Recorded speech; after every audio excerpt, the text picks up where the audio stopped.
Let's Talk is brought to you by the StarQuest Production Network and is made possible by our many generous patrons. If you'd like to support the podcast, please visit sqpn.com/give. You're listening to Let's Talk episode 53, brought to you by the StarQuest Production Network.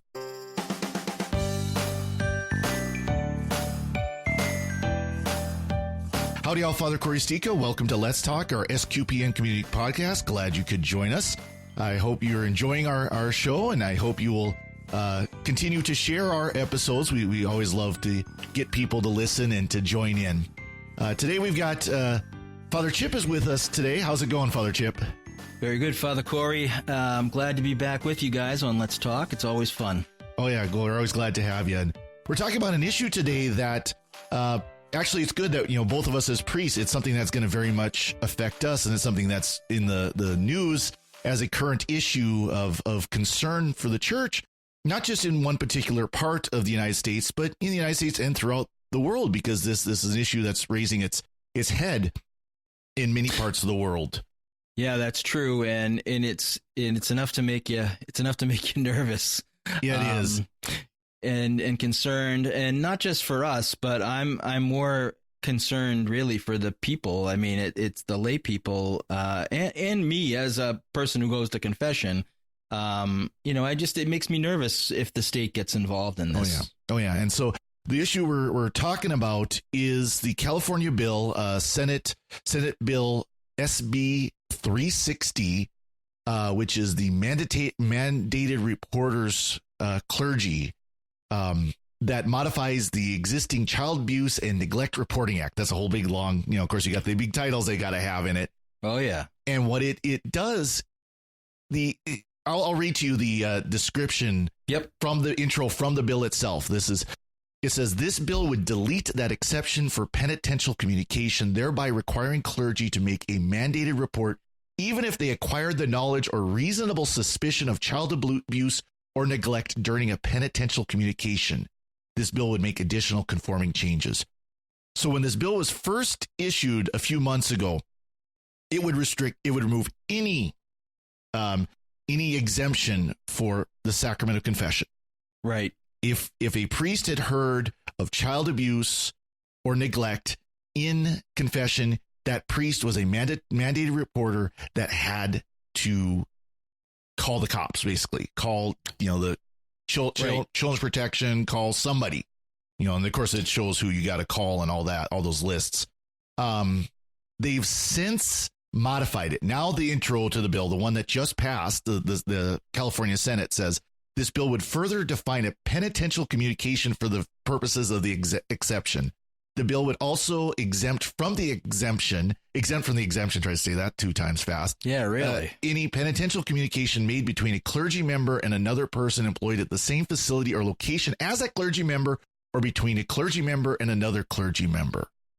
So to break that down much more simply, first of all, the state is defining what the sacrament of penance is, or penitential communication. Sure is. And not the church, according to this bill. And that there would be an exemption to the exemption. So in other words, there would be a requirement to report if it is between a priest and a staff member of his parish, right, or a priest and another priest. So if Father Chip comes to me and confesses that he abused a child, he touched a child, something like that, whatever it might be, and heaven forbid either of us would ever do that. Which neither one of us has ever done. Would ever done and would ever do. I think both of us are the mindset of the priests that have done that should deal with some very extreme consequences. I agree. So let's be clear 100%. On that. We do not endorse it. We do not encourage it. We think it is abhorrent that any priest have ever done it. Let's get that out there. But anyways, but if that happened, I would be obligated to report him. Right. So, Father Chip, why would some say that's a bad thing? Why would some say that I shouldn't report? Let's start from this side. Why would some say that's a bad thing that I shouldn't report? Well, I mean, I think the obvious bad thing is that it's not the church defining what the sacrament of reconciliation is. It's the state. Correct. And so I think that's your first number one bad thing. Yeah. Second bad thing for me is as a penitent, I as a Catholic have a certain right to expect that my priest that I'm confessing to is going to keep the seal. Exactly. So you've got those two things going on there, and to exempt priests from the sacrament, it's basically it's saying priests are exempt from the sacrament of confession, which which is mind blowing. Exactly. A priest would have to confess without making it clear to whomever he's confessing to. So that means he would have to go find someone that doesn't know him at all. Right. You know, and absolutely. And then would not be able to say, you know, and I don't know what you were taught, Father Chip, but, you know, what I was, trained is when you go to confession to someone who might not know you, to another priest who might not know you, is to say, bless me, Father, for I have sinned. I am a clergy member. I'm a priest of another diocese, or I'm a priest of this diocese. And yeah, we were taught the same thing. Yeah. To identify yourself as a priest, because there are certain things that are sinful for a priest. For example, not praying the breviary is a sin for a priest. It's not for a layperson. It's a good idea. It's highly encouraged. It's not a sin. Right. Because we made the promise to pray the breviary. Exactly. So things like that. So we have to, identify ourselves. Well, at that point, the second I would say that, immediately that priest would have the obligation to report me according to this law. Right. And it seems, even if this law passes, I can't see it passing constitutional muster. I mean, there is a separation between church and state, and it has to go both ways. Exactly. It can't be a one-way street where we stay out of their business, so to speak, and then they get involved in ours. Yeah. I can't believe. I mean, the California legislature must have lawyers that they employ, and I can't imagine that the lawyers that they employ are saying, "Oh yeah, this is no problem. You can do this." I agree with you. However, common sense and legislatures haven't always gone hand in hand. True. I just imagine that the lawyers, even though if they're not legislators, if they're their technical advisors, they should be able to say to their bosses, "Look, guys, we can pass this. You can pass this all you want. And even the governor could sign it. But if someone challenges this and it goes to the Supreme, even if it goes to the state courts, it may not pass. Well, and of course they'll challenge it. They will get challenged all the way up to the Supreme Court. You can pretty much guarantee it. Absolutely. Which would be a good thing, because then that if California, this has passed the Senate. Now, I don't know exactly. I think California is a bicameral. They do. They have a Senate and a lower house. Yeah. So I don't know if it's gone through the lower house yet. I don't know. So if I was trying to find that out, and I couldn't quite find it. But still, the fact that it's passed one of the houses in the Senate really, is concerning. And if it does, but if California passes this and it gets signed, which I believe the governor did say he would sign it if it got to him, not a shock. Oh, I'm sure he would. Other states are going to start looking.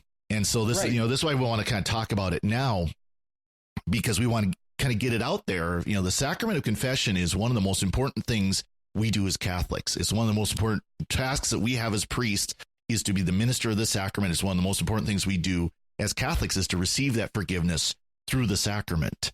And we don't want to see it affected. Absolutely. And I have a feeling that this could have a bill and a law like this could have a chilling effect on a sacrament that's already on its last legs in most quarters of the country. Yeah, it's in the world. It's sad to say we as Catholics do not receive the sacrament like we should already. We don't need this. There's a matter of fact, Bishop, this article from National Catholic Register. I'll put this one and also an article that's more of an oversight in the show notes. But Bishop Michael Barber of the Diocese of Oakland, he said that he's actually had priests tell him that he's having penitents come to these priests and say, if I confess something that's a crime, are you going to have to call the cops?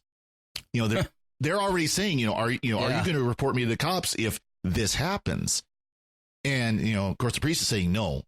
Right. But he also said that the Bishop Barber also said that he will go to jail before obeying this law, and I think most priests will agree with that. Absolutely. I mean, I heard him say that, and I said, excellent. I get it. I feel the same way, and I'm sure every priest that I know pretty much feels the same way. And I just, it's one of the things that we are taught, and it is hammered into us, rightly so. In those classes, especially the penance and anointing class, this is sacrosanct. This is something that, we can't say anything. And if we say something for one sin, well, what's next? Exactly. I mean, is murder next? Is armed robbery next? I mean, what's next?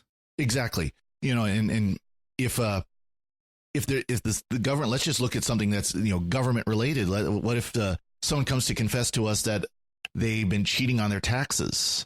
Right. Are we supposed to call the IRS? And you might mock it, but that's, darn well the government's going to do stuff like that. Absolutely. Well, I'm just saying, like I said, once they pass this, and they get this on the books, well, what's to stop them from passing laws that will get us to be mandated reporters for everything that's criminal? And, I mean, you and I both know, I mean, listen, I haven't had someone confess murder. I haven't had someone confess, tax fraud or any of that stuff, but it could happen. It could happen. And if it does, I need to be free to be able to talk with them in a way that can convince them that they need to turn themselves in. They need to fix their situation, whatever the problem is.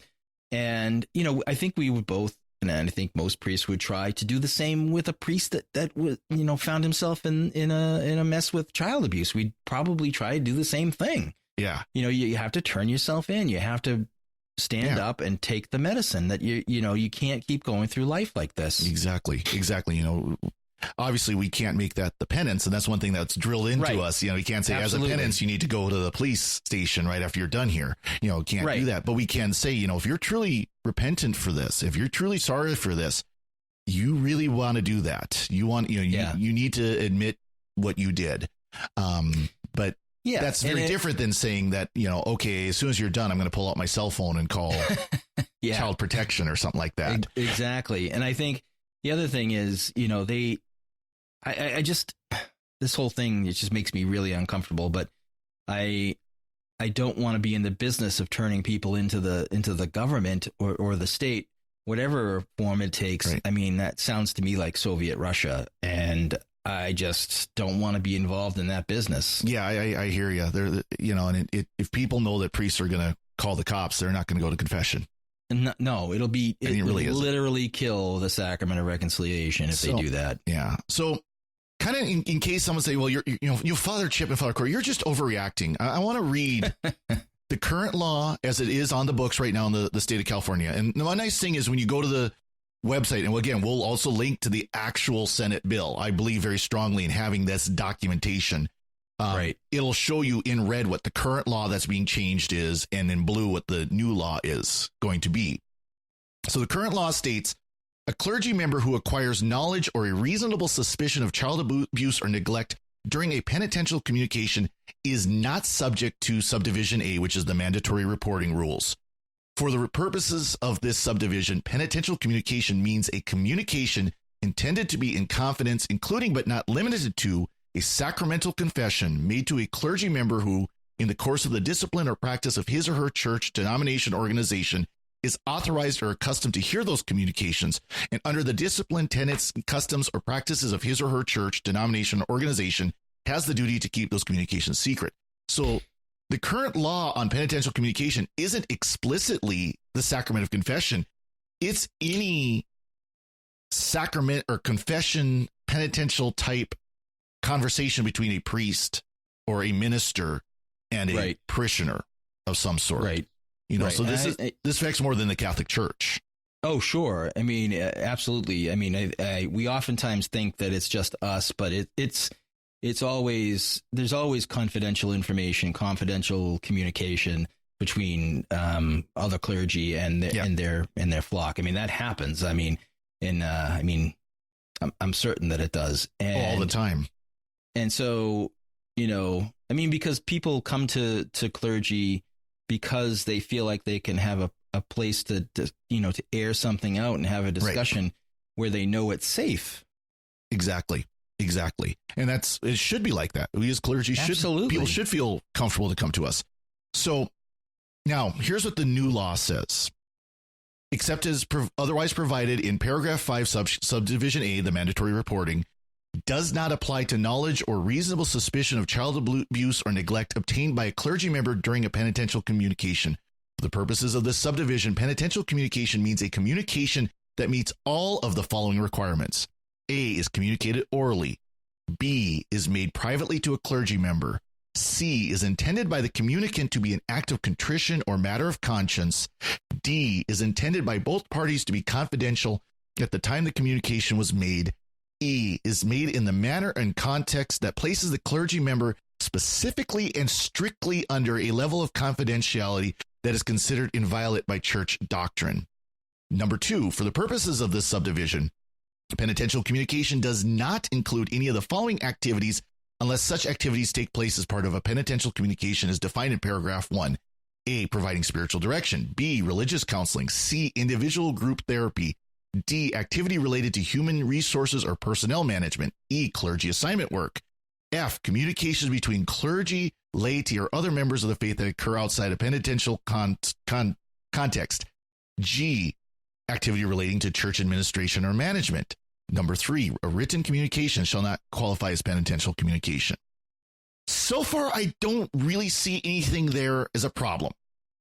No, I don't either. I mean, it's pretty clear and detailed.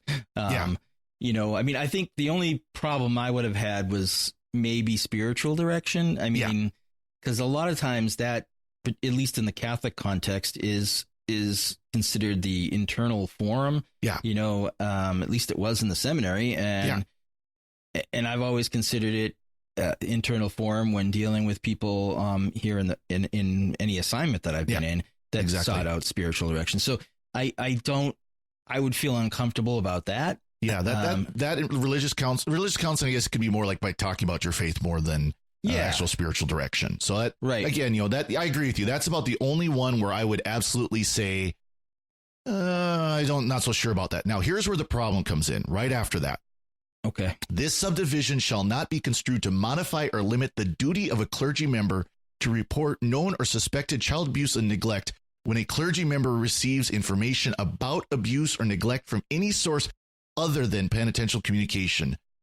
Okay. A clergy member is required to report any information obtained outside of a penitential communication, even if the clergy member has also received information relating to abuse or neglect regarding the same person or incident during a penitential communication. Ooh, that's starting to get... That's a little touchy. That's getting touchy. Yeah. Number 5, the exception described in paragraph 1 does not apply to either of the following. A penitential communication between a clergy member and another person that is employed at the same site or facility as the clergy member, or B, a penitential communication between a clergy member and another clergy member. Nope. Wow. Paragraph 5 is an absolute no. Yeah. I mean, and if the Catholic Church in California had any kind of clout or authority, they would be working with their legislators and their lobbying wing to kill that part of the bill. And the whole bill would have just been killed, period.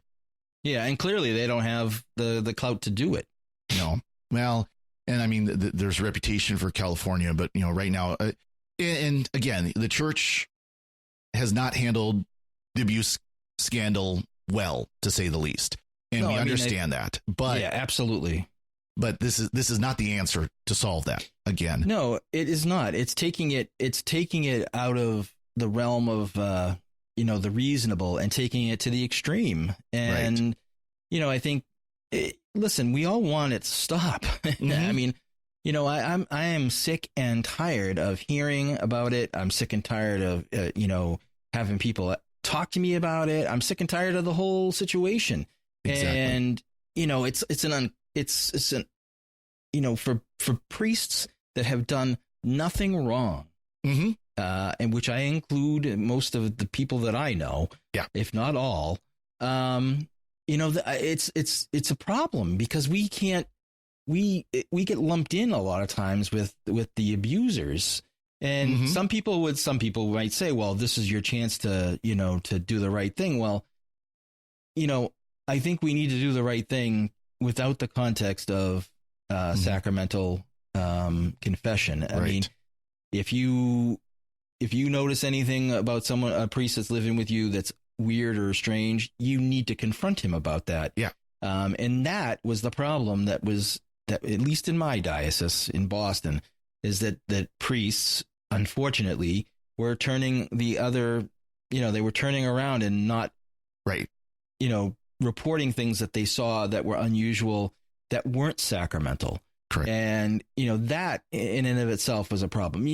Law enforcement was complicit in all this too. And that's something that gets missed in a lot of the reporting about this.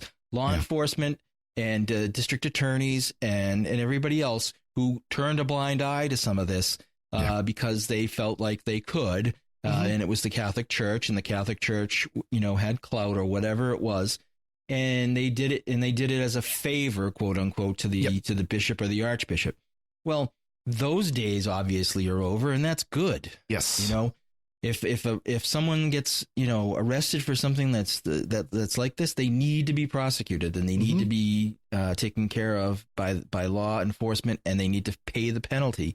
And the bishops of the United States need to understand that that's going to be part of their responsibility, when they hear about something like this in a non-sacramental manner. They need to take care of it because they're entrusted with that duty. And the great failure hasn't been necessarily on priests and confessionals. The great failure has been on bishops and chanceries. Yeah. And I obviously there is absolutely no way to get statistics on this. Absolutely not. And I don't think there should be. Right. But I would be interested if the priest who did this ever actually confessed it. Well, it's interesting you should say that. I've heard stories from sources here in Boston that, in fact, priests did go to confession to their archbishop. And when they confessed what they did, they put him in a spot. They put him in the spot that he couldn't talk about what they had done. And that happened here. I know it did. I believe the sources that I heard it from. And that was unfortunate. And I think now the Archbishop of Boston or the Bishop of wherever would probably say, listen, I'm not going to hear your confession. If you tell this to me, you're telling it to me as a mandated reporter. Yep. And that would be the smart thing to do. Right. Yeah, it's a hard situation. And I don't know, as a priest, if another priest did come to us, how would we handle that? How would we say, okay, you know what? We're going to stop right here. I'm sorry. We need to step outside the confessional and we need to have this conversation because, would we do that? I don't know. And, to be clear, the reason why we're so concerned about the seal of confessional is because a confession is between the penitent and God. Right. We are the intermediary. We are, frankly, the tool that is used. That's it. I mean, yeah. And basically what you're saying is that the tool that God uses is going to be used to, break a conversation between a believer and his God or her God. I mean, it's insanity. Exactly. And, and the church has literally codified this, has put it in canon law, right? That we are not permitted. Again, just to read this out, just to get the documents out there. That's not something Father Chip and Father Corey are making up. This is we are bound by this. Canon 983 The sacramental seal is inviolable. Accordingly, it is absolutely wrong for a confessor in any way to betray the penitent for any reason whatsoever, whether by word or in any other fashion. Canon 984. The confessor is wholly forbidden to use knowledge acquired in the confession to the detriment of the penitent, even when all danger of disclosure is excluded. A great, awesome movie for this is I Confess by Alfred Hitchcock. Right, exactly. I was just thinking about that. It is an incredible. If any of the California legislators happen to be listening to this, first of all, get rid of that bill. Get rid of it. Right. Secondly, if you want to know why, watch the movie I Confess. Exactly. The basic plot is, for those who haven't seen it, and again, I highly encourage to watch it. It's one, of course, Hitchcock is one of the great filmmakers of all time, and it's one of his greats. A guy commits a murder. A guy who was working for, if I remember right, he's working for the parish, like a maintenance guy or something like that. Right. And he commits murder and then ducks into the confessional and confesses it. Well, after he leaves the confessional, he goes to the police and he frames the priest. Yep. And so the police are trying to get information out of the priest on this, and priest isn't saying a thing. I can't talk about it. I can't, he will not talk about it. He will not talk. Did he even hear the confession of this guy? I can't talk about it. Did you see this guy for confession? I can't talk, will not even say that the guy was in the church at the time of confessions. That level of, I just cannot talk about it. Just won't say a word. And so the police are convinced this priest did it, and they're getting ready. They're ready to arrest the priest. And of course, a very Hitchcockian turn at the end. It's old enough. I think we can spoil it. I think you can spoil this. It's way old. Yeah. This is a 60-year-old movie. The guy flips out. The guy that committed the murder, he's so racked with guilt that he basically goes crazy and admits the whole thing and kills himself, proving the priest was innocent and that the priest had done nothing wrong. The priest was willing to go to jail. The priest was willing to stand trial and be found guilty of murder than violate the seal. That's where our priests are today. That's why, we are so concerned about this, as a church, as Father Chip and I are both so serious about this. Why we brought this up, because our brother priests are willing to go to jail over this. Absolutely, they are. I'll make it clear. If Montana decides to pass a law like this, I'm going to cut this clip out and send it to my legislators. We will go to jail. I will go to jail, then violate the seal of the confessional. Just keep that in mind. And I'm not the only priest. Oh, no. In a sense, they'd be legislating against the Catholic Church in a lot of ways. I know that they'll say it's not just the Catholic Church, but let's be honest, it affects us the most. And that's the thing. But there's no, and I'm convinced that there's no way that this is going to pass constitutional muster. But just the fact that it's going to be tried, is concern enough. Well, and of course it's California, so we shouldn't be surprised. Yeah. Well, and how many of these kind of laws are passed until they finally break down the wall? Exactly. It's a classic slippery slope. Yeah. Well, this is a common tactic, is if it's something that they know is going to have legal ramification, as far as the issues of, constitutionality and whatever like that, they'll throw laws at it. And frankly, the pro-life movement is doing it, and we know that's the only way we can get Roe v. Wade overturned. It's just to keep finding the law that's going to eventually get through and make that change. Well, that's what they're doing here. I agree. If this law gets overturned, they'll pass another one that maybe will restrict it just a little differently or phrase it a little differently until they finally get the constitutional muster that they desire. And then it just opens that door. And you're right. And it's the slippery slope argument is a fallacy when you're talking about that it's a necessary thing, that if you pass this law, it's just immediately down. That doesn't mean, however, that you can't make those steps down that slope. Right. It's right. And I think, it's too bad that the bishops of the United States haven't been able to come to a reasonable,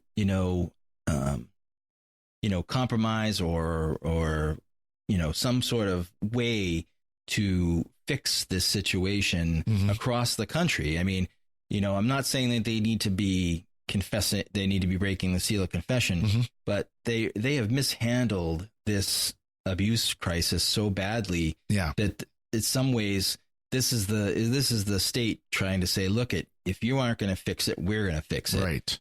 And so they need to take a long look at themselves in the mirror and say, we need to figure this out.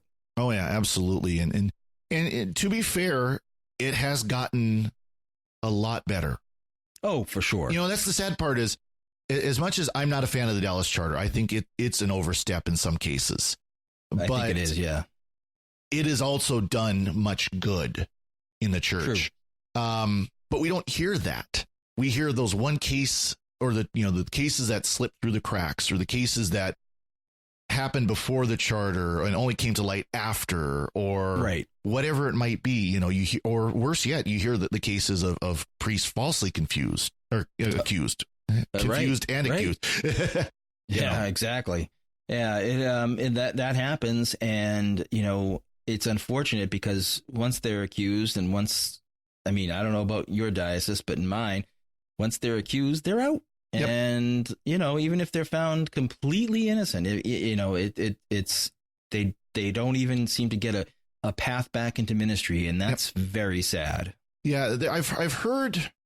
Now, in this diocese, we actually did have a priest who is still alive. Most, actually, all but like one, about 3 or 4 of them are men who are still alive. A couple of them have already left ministry well before this. But we had one who was, at the time he was accused, was still on active ministry, and he, of course, he was removed from ministry.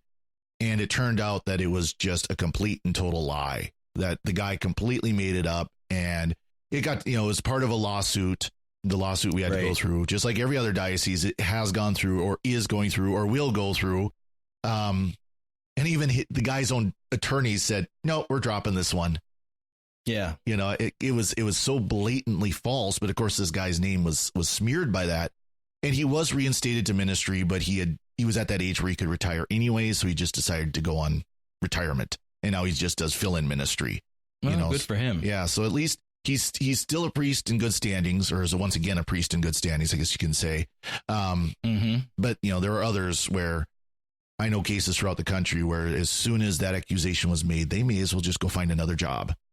Yeah, exactly. And I've seen it happen to too many guys here in Boston. And, listen, we have to follow the laws. We have to follow the rules. And when people do follow the rules and follow the laws, then they need to be taken care of. And, I think sometimes we fall flat on that subject. Right. And it would be one thing if the bishops included themselves in the Dallas Charter. I mean, then you could say, okay, well, everybody's subject to the same thing, but they're not. Yeah. And to be fair, I think they tried, and there's real canonical issues on how you do that.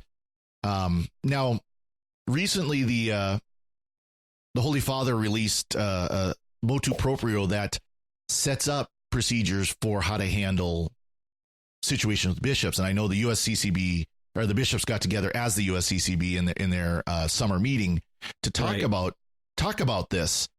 And, there's still some real issues in how it's set up. For example, there's if a bishop is accused, it goes to the metropolitan, who is the archbishop responsible for the region. So in my case, we are in Region 12. We are under the Archdiocese of Portland. So Archbishop Sample in Portland is our metropolitan. Obviously, your metropolitan is your archbishop. That's right. So, obviously, for those in an archdiocese, it's their archbishop. Right. So if, heaven forbid, an accusation was made against my bishop, it would go to Archbishop Sample to handle. If it was a archbishop, so if it was a metropolitan, it actually would be the senior suffragan bishop, the senior bishop under him, which, so if, again, heaven forbid, it was under Archbishop Sample was accused, my bishop is the senior bishop. So he would be the one that would have to adjudicate that. Sure. The concern was raised, and I can't remember what bishop raised it. I think it might have been, I don't want to say because it was, but there's a bishop that actually got up and said, asked, so who would handle it if it was a metropolitan or a retired bishop? And, if it was a retired bishop living in the diocese, and they said, well, it would be the metropolitan of that diocese. The concern with that, obviously, in our most recent cases was McCarrick and Wuerl, right. Former Cardinal McCarrick, now Mr. McCarrick, and right. Cardinal Wuerl. Right. How that was handled so badly. So, yeah, there's some real issues with how it's supposed to be handled. And Rome does say in that document that if there are concerns like that it should go to Rome. Right. However, is that gonna happen? We don't know. I don't know. I mean, it's so hard to say. The machinations of the USCCB and everything else that goes along with it are so, mysterious to me that I'm not even sure I can speak on it confidently. But I do know that, they need to take responsibility no matter what. And, some of them, some of them have done great work on this. Yep. And I include my Archbishop Cardinal Sean in that group, who have been working very hard to, make sure that children are safe and that abusive priests are taken care of through the justice system and through our own church court system. Yep. He's done great work with that. And, I don't think anybody in the country or in Rome would ever assail him on his bona fides as far as these things go, to the point where the Pope put him in charge of it, in the Vatican. So, right. I mean, there are good bishops out there. Yeah. And, but they need to still step up to even today and figure out, better ways to handle these things, better ways to release information. They need to find a way to change if there's a canon that is in the way of releasing information about abusive priests, then that canon needs to be looked at, because I'm sure there are things that keep them from releasing information, and maybe those canons need to be looked at. The Pope can change canon law. Yeah. I mean, it's not. I mean, it's a big deal, but he can do it. Yeah. Well, he's done it a few times since he's been Pope on different issues. So it's not like it doesn't happen. And and one thing I want to kind of comment on, when it comes to the rank and file in the church, that's where I think we've done the best job. I wholeheartedly believe it is. Again, as much as I might grumble when, it's time for the child protection stuff again for religious ed, and we got to do this again, we got to go through these classes again. I think they've done a good job of doing the enforcement, make sure it's being done properly. Like in my diocese, we just got emails about how certain people who had been volunteers in the past in my parish aren't up to date with the child protection program that we use for volunteers. And of course, and because we're going to have an audit here over the summer to make sure, and I give the office manager, the secretary of the bishop, I give her great credit for this. She says, failure to do this shows how serious you and your pastor takes this issue. Right. And it's true, and I'm sitting there going, oh, I'm glad we're up to date. I'm glad we're good. I've got a good DRE that makes sure all that gets done. Exactly. And I know she'll be listening. So, But it's something we've taken seriously, and there is, people understand if there is a concern, it must be raised, and it must be raised quickly. Absolutely. It's just, this bill circling back around to the bill does not help. It is, I think my argument is it's going to make things worse, assuming it stands, like we've been saying, for constitutional issues, assuming it stands, it won't do any good. No, I mean, you and I both know what it's going to do is the priests if the priests know that that's the law, they're not going to go to confession. Mm-hmm. Yep. I mean, why would they take a chance that somebody would say, oh, the hell with that, I'm not going to jail for you. I mean, I'm sure there are priests that would do that. And, so I have the sense that this would just drive the priests away from the sacrament, right? Which is a shame, because I think who needs it the most? Yeah. But people that are really in a bad place. Yeah, and I think, that's what, the sacrament of reconciliation is about healing. And if we're not going to allow people to heal, I don't know. I just think it's going to drive, and it won't just drive the priests away. It'll drive everybody away. Because if you can, like I said a million times, if you can break the rules on that, you can break the rules on other stuff. Oh yeah. It isn't much of a leap to see the state saying basically, well, we've taken it away for this reason. Why don't we just take it away altogether? Absolutely. Why should the church have this exclusive protection from any, reporting any crimes at all? Yep. I think that's a valid concern on our part. I mean, it's when you look at, like, even just look at the issue and the way it's been settled around the country of gay marriage. It didn't start out with marriage, right? No. It started out with civil unions. Yep. And it went from civil unions to, well, if we can do this, well, then it should be marriage. And, there's a way that these different people, these different groups of people out there that are opposed to the church and opposed to maybe the way that we think politically and everything else. They use these different ways Absolutely. to sneak attack us with one thing. Right. Oh, don't worry. We're never going to go after that. We'll just do this. Well, right now, right now we have exemptions for only allowing marriage between a man and a woman. The Catholic Church, priests in the Catholic Church cannot marry. And you might hear stories where priests have done this. No, they haven't. They've just excommunicated themselves. But priests can only marry one man, one woman who are free to marry in the eyes of God. That's it. Exactly. That's all we can do. Priests can only be male. Deacons can only be male. That's it. Can't do women. Women cannot be priests. Women cannot be deacons. Right. I know there's arguments, but those are right now are just arguments. But what's to say rules. if California decides, next year, now priests must be women. Women must be able to become priests. What's to stop them if this goes through? I mean, really, there's nothing to stop them. No. There's literally nothing to stop them from trying to do this. And I don't, granted, I don't think that would, again, I don't think it would pass constitutional muster, but they're gonna.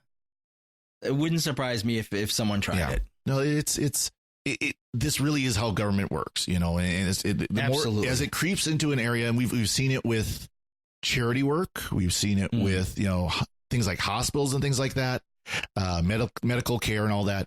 For the longest time, the church was the biggest provider of medical care.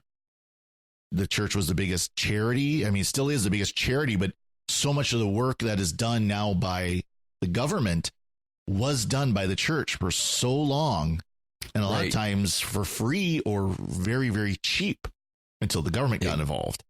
Exactly. And I think those are good points, because, in Massachusetts, at least in the Archdiocese of Boston, the Catholic Charities got out of the child adoption business. Yep.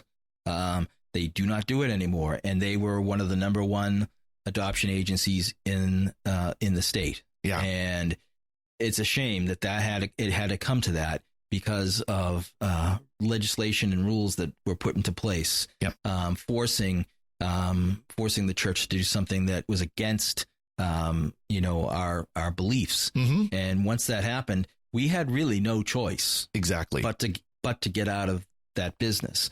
The church, the Catholic Church, is at least in the Commonwealth of Massachusetts, and it probably is around the country, the number 2 provider of charity behind the government. Yeah.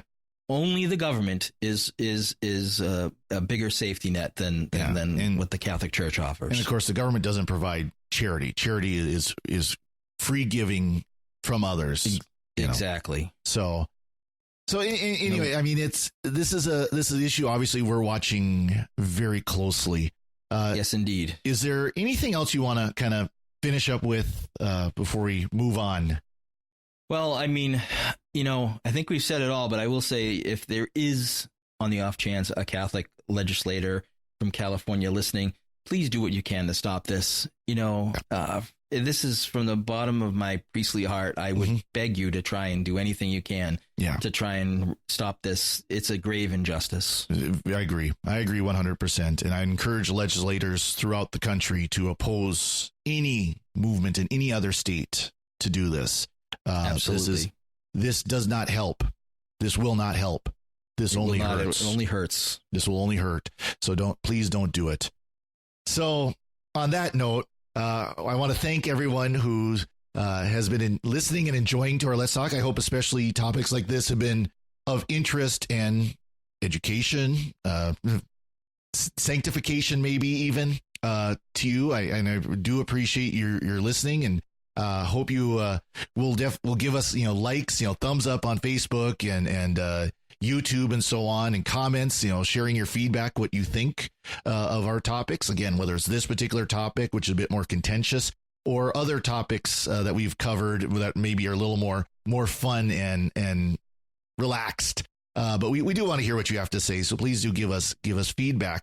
Also share our podcast. If you find this particular topic or any topic of interest, you might have some friends who might want to hear what we have to say as well. So please do share them with your friends and point them. Subscribe to our podcast on all your favorite podcast lists of podcast spots. Apple Podcasts. It used to be iTunes, now it's gonna be Apple Podcast, Google Podcast. Apple's copying Google. I see what's going on here. No, or Stitcher, or all your favorite podcast apps. There's great places to find all our podcasts. We greatly appreciate those who support SQPN through your financial contribution. Obviously, we can't keep these podcasts going. This one or any of our other podcasts, including the new ones we've got coming out. Don Bettinelli, our CEO, with his wife Melanie, brought out a great podcast, Raising the Betts, BETTS. Something about pirates and penguins. You'll have to listen to the first episode where he talks about it. It's a great show. He's been doing a great job. We got some other shows coming out here soon. We got lots of great shows, so please do check those out at sqpn.com. But for those who do help us keep these shows going, we are very grateful. If you aren't helping us, you can go to sqpn.com/give and click the Patreon link, where you can join our Patreon campaign and contribute monthly to our to supporting keeping the shows going. And also, we have some rewards for our Patreons, and we have some Patreon exclusive shows. We recently did one for Secrets of Star Trek on the new Picard series that are coming out. There was a trailer. We did a short little recording on that. I know Jimmy has recorded some stuff. So there's lots of good things out there. Please do check that out. And again, we thank those who have been supporting us on Patreon, and we hope you continue to do so. So, Father Chip, do you have a pick for us this week? A pick? That's a good question. I would say, keep an eye out this summer for those sort of summer series that kind of pop up on Netflix and Hulu and all these other places, because I think you'll find some hidden gems there. I don't have a specific one, although I will say Designated Survivor came back on Netflix and with a third season that is excellent. Nice. Way better than the first two seasons, and in my opinion. And so things like that are popping up. Veronica Mars is coming out with another season with Kristen Bell. It's just, I think there's some hidden gems that come out over the summer, and it's always good to keep an eye out for those things. Yeah, there's one. It's a little irreverent, but very enjoyable, especially if you got kind of a geeky streak from Amazon called Good Omens. Oh, yeah. I haven't started that one yet. I just saw the first episode and really enjoyed it. But if you like the Terry Pratchett writing, where he's very satirical, he's kind of like Douglas Adams, kind of along that style. Right. It's worth watching. Like I said, I've only seen the first episode and really enjoyed it. I just haven't been able to sit down and watch the rest of it. But other people who've seen it all said it's very much worth watching. If you're a Doctor Who fan, of course I am. Secrets of Doctor Who. David Tennant's on it, and he very much plays the 10th Doctor. I mean, it's very similar personality, similar. He's David Tennant at his comedic best. So there you go. Check it out. So yeah, I agree with that 100%. And for my pick, I'm actually going to just basically pick the Sacrament of Confession. We've been talking about it. If you haven't received the sacrament, please receive it. It is a beautiful, powerful, amazing sacrament. It is the sacrament of God's mercy. It is the sacrament of God's love. I regularly will call it the sacrament of God's mercy, because that's what it is. It is through the sacrament of confession, the sacrament of penance, the sacrament of reconciliation, whatever you want to call it, that we receive the divine mercy of God the most clearly. It is one of my greatest gifts as a priest, is to be able to celebrate that sacrament, to bring God's mercy. And I wish more Catholics would receive it. There are so many Catholics who haven't received it in years, and maybe it's because they think that they can't. They think that their sins are too big. They're not. There is no sin that is too big for God except to refuse to receive His sacrament. There are those who they think they're too good for it. I really wish they would get over that. I've heard people, I don't need it. I'm not that bad of a sinner. Yeah, you need it. We all need it. And it's a beautiful thing. Don't be ashamed of it. Don't be afraid of it. It's wonderful. If you haven't been in a while, let the priest know. He'll walk you through it. Get an examination of conscience. We keep ones from the Fathers of Mercy in our vestibule and our entrance, where you can grab it. It's a little trifold or fourfold pamphlet, and it asks you all kinds of questions to help prepare for the sacrament. If you need help, the priest will help you. It's wonderful. It's beautiful. And if you haven't received it, please go. If you're receiving it on a regular basis, keep it up, because it's good for you. It's so worth it. I, as a priest, need it. Matter of fact, I happened to be visiting with a priest last night, a brother priest last night, and was able to receive the sacrament from him last night. Because of course I can't, we priests, we can't go in the mirror and say, I absolve myself. It doesn't work that way. We got to go to a priest too and receive it. So how awesome would that be, though? Oh, I know, right? Look at the mirror. Bless me, for I have sinned. I have sinned. That doesn't quite work. So no, it doesn't. But no, even with talking with these issues of the sacrament in California, please do go and receive it. It's worth it, and make your priest busy giving that sacrament. Amen. If you have to call the priest to get an appointment, do it, but go. So that's my pick, is the beautiful sacrament of confession. I know I'm kind of punting there, but you know what? It needed to be a pick. It needed to be a pick. So, well, Father Chip, where can people find more about you or hear more from you? Well, obviously, if you go to Twitter you can find me there at Chines, CHINES. And also I do a podcast with Don Bettinelli, our CEO, called Coffee and Cinema. We have an idea percolating for this week. So look out for that. Look out for that. So, and that's about it right now. Well, very good. Well, that's a good place for it. And we'll let you get back to your work. He was working on something here before I interrupted him to record a show. So I love the break.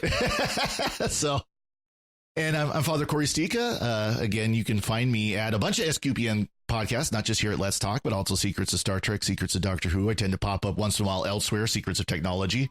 My website is frcorey.org, where I post my homilies. I'm on Facebook at Father Corey Stika, and my Twitter handle is frcorey-stika. If you enjoyed this podcast or you have feedback for us, you can reach us at letstalk@sqpn.com. We really do want to hear what you think of this episode or any episode of Let's Talk. So please do send us feedback. We're always glad to hear it. Thank you very much for listening, and God bless.